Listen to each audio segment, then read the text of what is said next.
Banywanyi bakunzi ba radio Umurisho turabaramukije. Uyu numwanya wo kumviriza ikiganiro ndondeza mushikirizwa n'ishirahamwe Fokode kubijanye n'abanyagihugu b'u Burundi bafatwa n'inzego z'umutekano mu nyuma bakabugwa irengero ryabo. Ikiganiro cy'uno munsi kigira gatanu mu biganiro bidasanzwe tumaze imisi turiko turabashikiriza. Inyuma yaho umuvugizi w'igipolisi Petero Nkurikiye amenyeshereje ko ndondeza ari ifata abantu ikabagandagura mu nyuma ikabishira ku nzego z'umutekano nkuko twabibemereye ku munsi w'Imana uheze.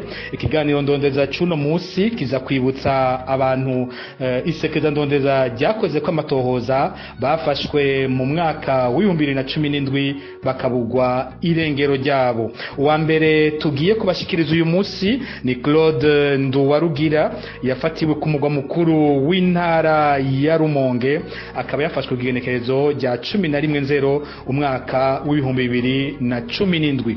Claude Nduwarugira yari umunywanyi w'umugambwe FNL wa Gatongwasa, hakaba hari haciye indwi zike cyane ahungutse ava mu gihugu ca Afrika y'Epfo. Claude Nduwarugira iruhande y'uko umunywanyi wa FNL yadandaza ibirato yarangura akura mu gihugu ca Tanzania.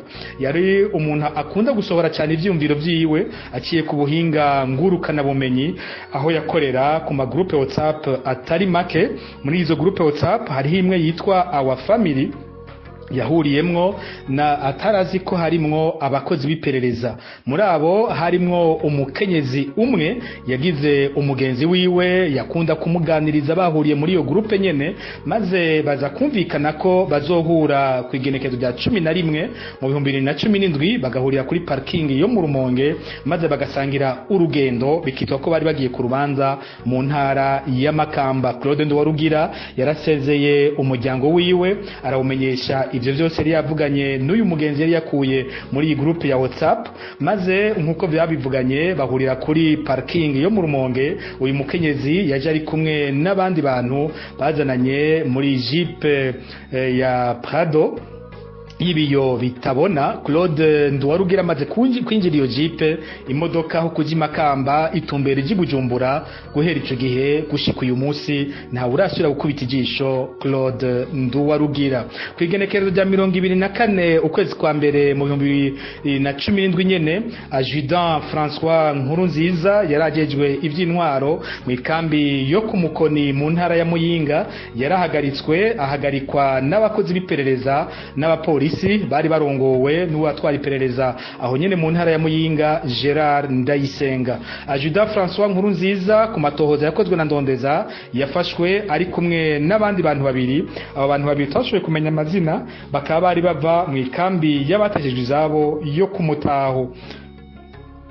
Kuva Adjudant François Nkurunziza ahagaritswe nabo bari kumwe gushika uyu munsi nta urasubira kubakubita ijisho. Amakuru twaronse muri ndondeza akavuga ko François Nkurunziza naba bari kumwe bo baciye bagandagurwa uwo munsi nyene, bakaba baciye bahambwa bukeye ku itegeko ryatanzwe na Mustanteri wa komine ya Muyinga. Umuryango wa Adjudant François Nkurunziza warituye ubutegetsi, uritura mbere n'umugwi w'igihugu urahivye agateka kazi na muntu CNDH basaba ko bashikiriza ikiziga c'uwabo bakabereka iyo bamushize, ariko gushika uyu munsi nta nyishu nimwe uwo muryango urashobora kuronka. Tugiriye ko dusaba abo abazi bano bantu babiri bava mu ikambi y'abateshije zabo bo kumutaho bo bafatanywe na Adjudant François Nkurunziza bo kandi bahambwe hamwe nawe ko boheza bakabatumenyesha kugira ngo baje mu rutonde rw'abandi bantu bose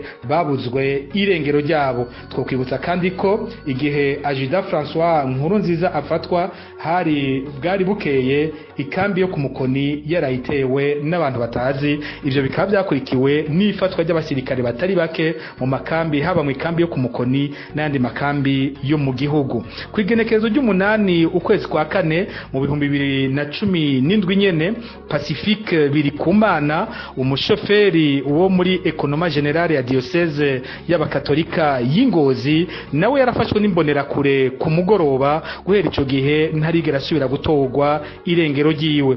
Pacifique Birikumana twumvise ko yari afise akagwara gatoyi ko mu mutwe iyo yaramutse afata agacupa vyaramushikira agatera inkuru nyinshi akishira ko ivyo yagiye arumva vyabaye ahandi. Muri izo nkuru yakunda gutera ni inkuru zijanye n'ivy'imyerekano yo kwiyamiriza ikiringo ca gatatu ca Petero Nkurunziza mu gihe we atari yarigeze ayijamwo, ariko ivyo ntivyabujije ko iperereza rimukurikirana be n'imbonera kure z'Ingozi, ariko vyavuye ko kuri uwo mugoroba wo kuwa munani ukwezi kwa kane mu 2017 Pacifique Birikumana yaririwe akorera mu ntara ya Gitega, amaze gutaha aca mu kirabo bita ku Kabasore kiri muri quartier ya Kinyami ya mbere ku mugwa mukuru w'intara ya Ngozi. Avuye aho mu kabare mu masaa 3 y'ijoro maze ahura n'imbonera kure zine zarimwo batatu twashoboye kumva amazina: uwitwa Butoyi w'Inyagatare, uwitwa Regis Batazira Majewusi, no witwa Manwangari bakunzwe kuvugwa mu madosiye y'ukunyuruza abantu,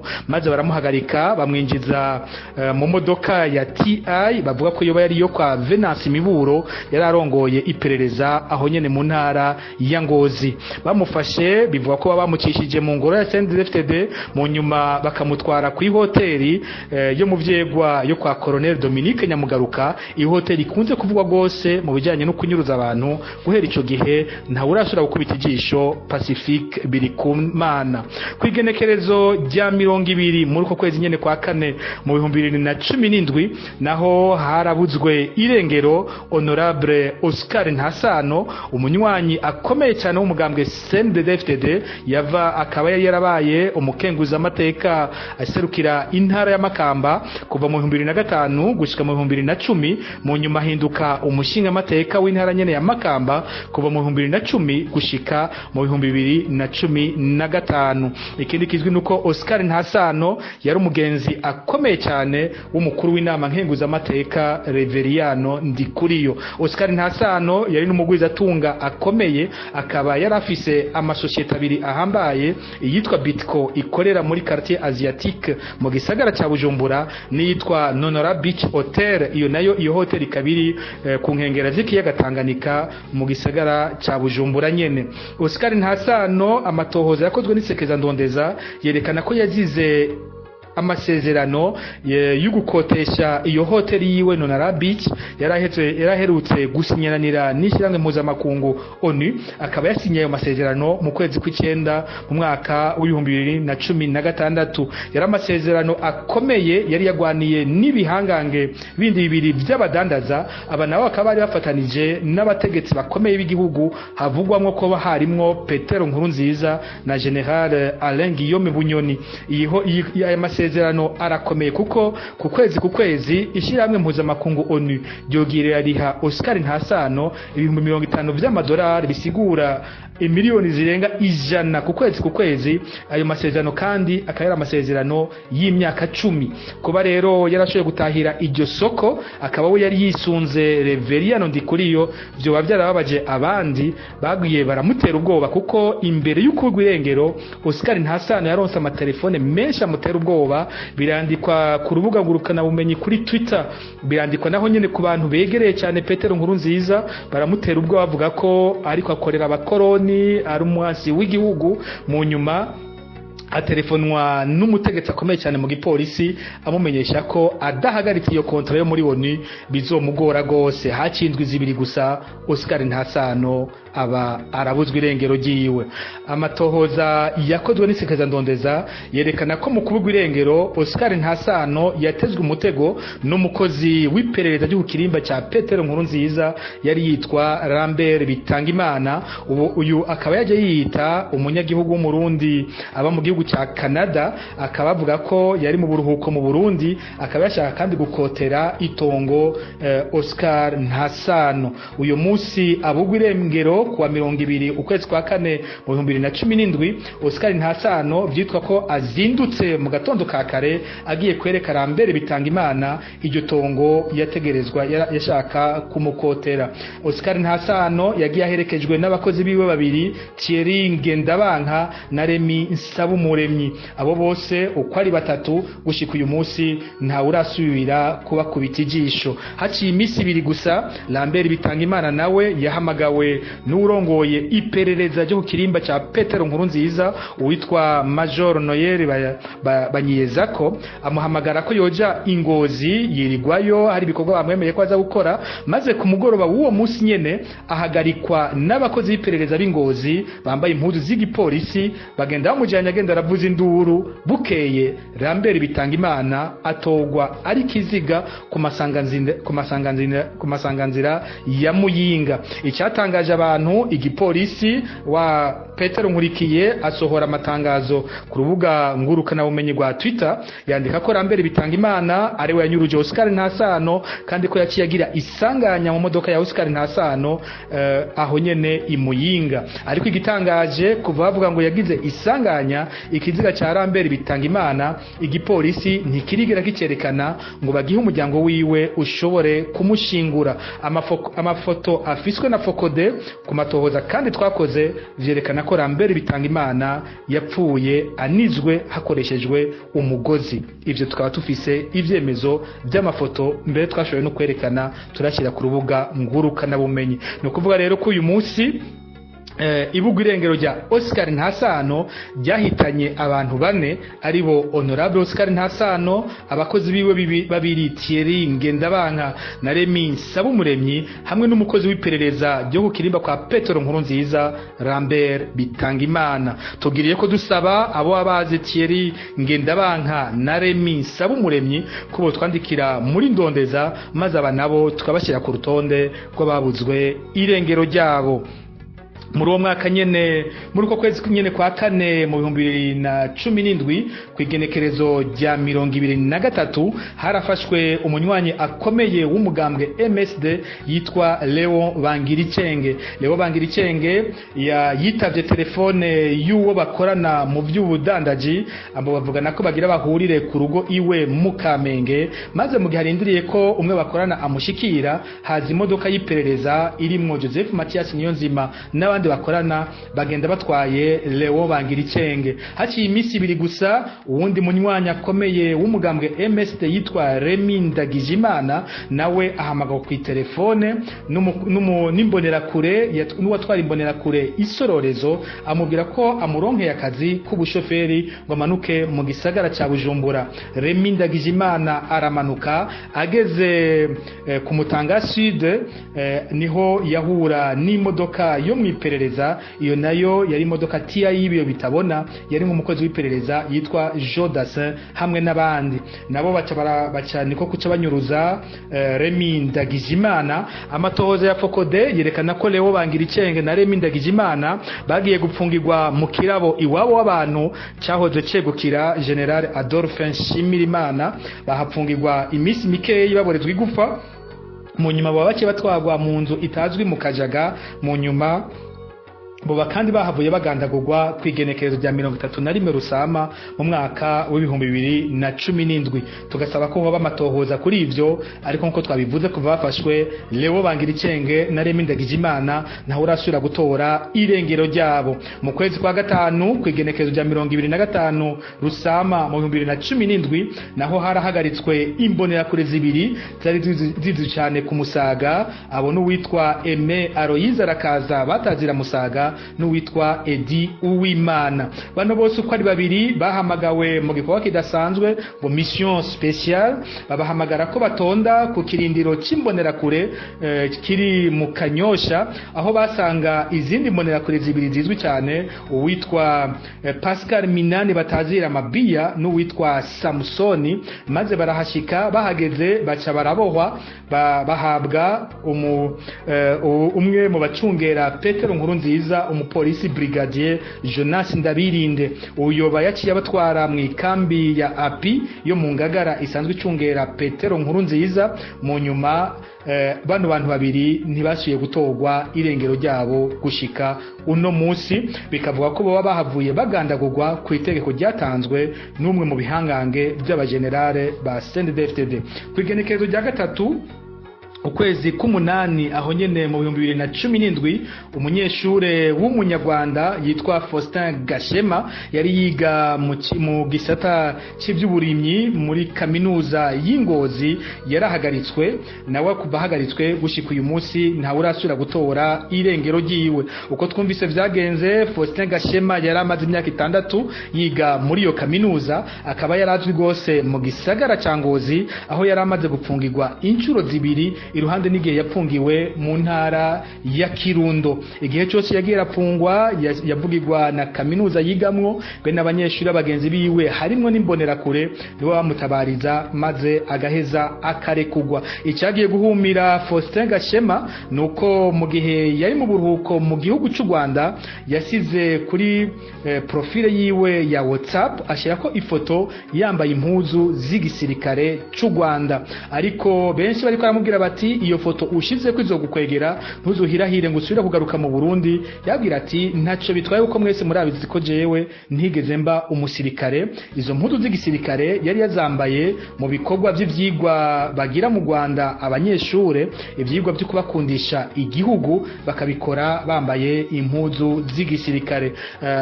Faustin Gashema yibagiye ko Burundi bwari bwarahindutse maze yaragarutse inyuma y'umunsi umwe gusa ahamagagwa na yambonera ko twamaze kuvugwa yitwa Majeus imuhamagaye ngo iramutera ubwoba imwaka ivyo afise byose mu nyuma imuha itegeko ryo gusubira mu Rwanda uwo munsi nyene. Mu gihe Faustin Gashema yariko asubira mu Rwanda nihageze impara mirundi yahagaritswe n'izindi mbonerakure maze ziramuboha zimuhereza umukozi w'igipolisi gicungera Petero Nkurunziza Brigadier Jonas Ndabirinde. Kuva Faustin Gashema afashwe gushika uyu munsi nta urasubira kumukubita ijisho. Kwigenekezo rya 12 ukwezi kw'icenda mu 2017 umwe mu barongozi b'umugambwe IPD Zigamibanga akongera akaba ari n'umugenzi cyane wa Hissène Rajabu yahoze arongoye umugambwe CNDD-FDD uwitwa Leopold Habarugira yarafashwe mu gatondo afatwa mu gihe ariko yinonora imitsi ari kumwe n'umukenyezi wiwe bafatirwa muri quartier ya Mutanga Nord mu gisagara ca Bujumbura. Uyu Leopold Habarugira yari yahoze ari umunywanya akomeye w'umugambwe CNDD-FDD ni nawe yatanze itongo ryahavuye ryubakwamwo ingoro y'umugambwe CNDD-FDD ku rwego rw'igihugu mu gisagara ca Bujumbura. Leopold Habarugira yahoze kandi yarafashije go CNDD-FDD mu kuyiha amafaranga bakiri ku rugamba, bikavuga kandi ko yafashije gose umuryango wa Petero Nkurunziza mu gihe Petero Nkurunziza yari ku rugamba nyene.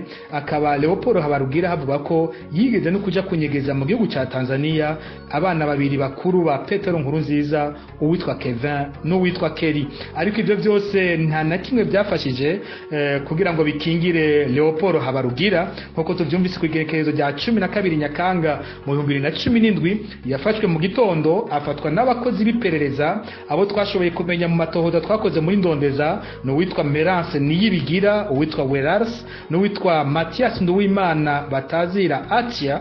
Aba bose baramufashe bivuga ko yobaciye ajya gupfungirwa mu nzu itazwi iri mu Carama mu nyuma baja kumuhohotera ubuzima mwiperereza. Inyuma y'ivyo bikavugwa ko yoba yapfuye anizwe akaba yoba yatawe mu kiyaga ca Tanganyika. Aho dusaba yuko habaho amatohoza kwifatwa n'ibugwa irengero rya Leopold Habarugira.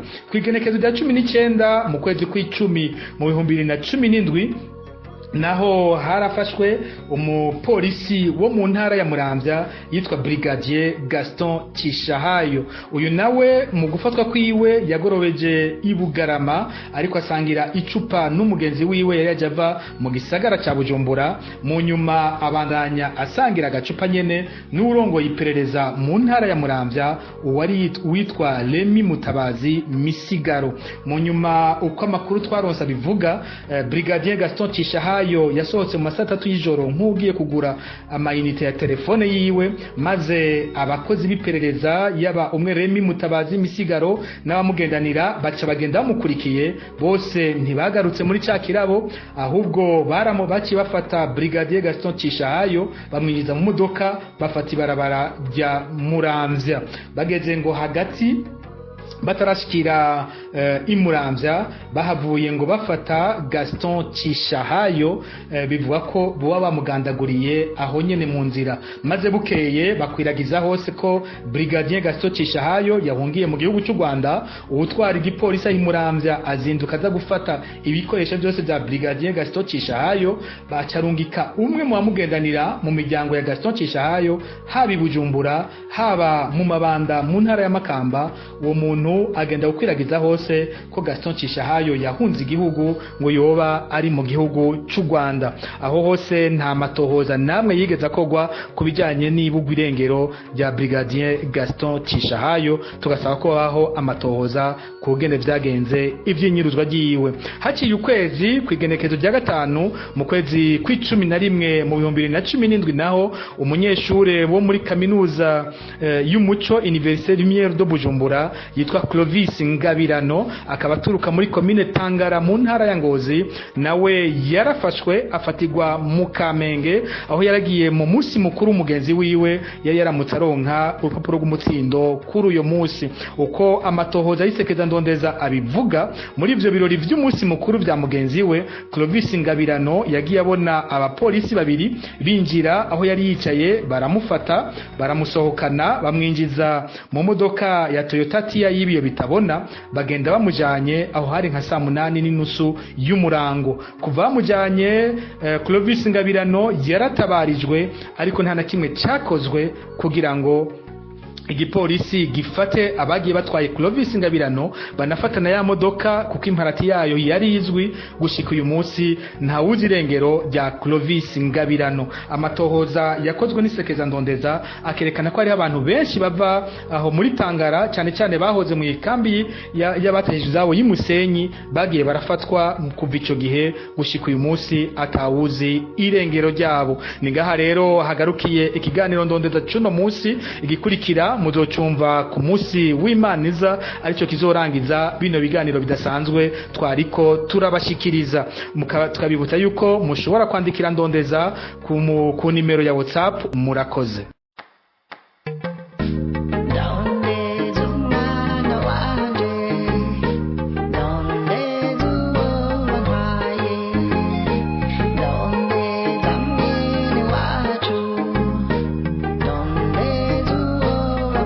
She